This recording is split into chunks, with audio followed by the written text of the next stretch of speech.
By John Maher, the National Book Foundation's introduction of a National Book Award for Translated Literature last year felt symbolic in an era of xenophobia and nationalism.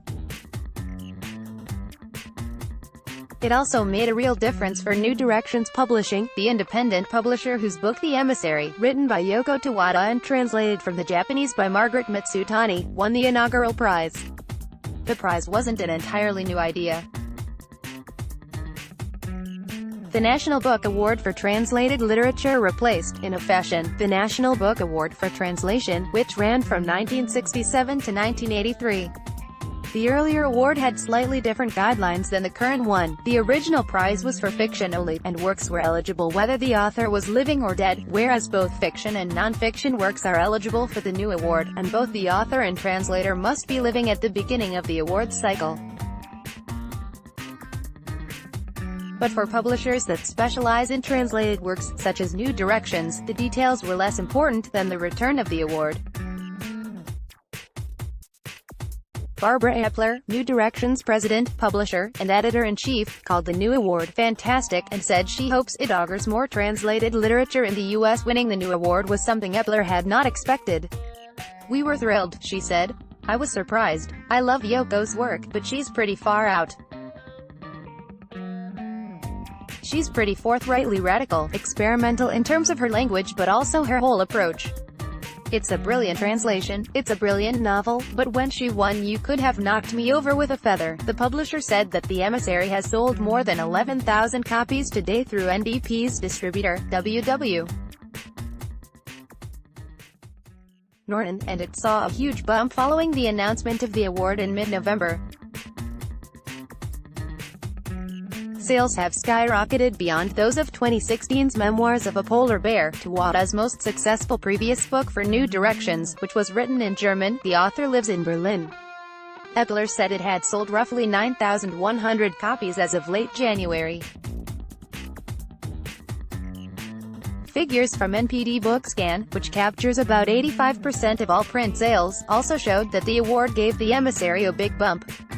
The book sold roughly 70 copies per week on average before the award, but after the NBAs that number jumped to more than 325 per week on average through the end of 2018.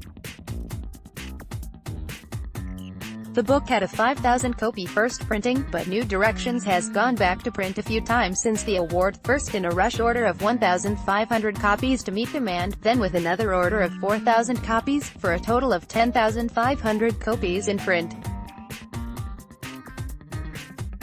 That total doesn't include more than 1,300 books printed on demand, and overruns. "One thing that's happened ever since her fifth book, Memoirs of a Polar Bear, is that her audience has gotten much bigger," Epler said. "She now has an agent. She's now in many more languages. And I think The Emissary winning the National Book Award from the international point of view was huge. She was on television in Japan, on what would be the equivalent of the Today Show, the next morning. That increased audience," Epler said, accounted in part for Tawada's absence from the ceremony. "I thought NBA executive director, Lisa Lucas was going to have my head on a platter, because we hadn't really read the fine print and we didn't realize we had to produce the author," she recalled.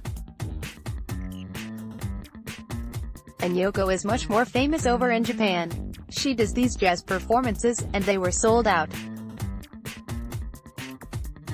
She's very correct about things she agrees to do. There's no way she could refund all those tickets." Epler added that she thinks the new award is reflective of a burgeoning interest among American readers in literature produced outside of the country, an interest that she attributes to our current political landscape.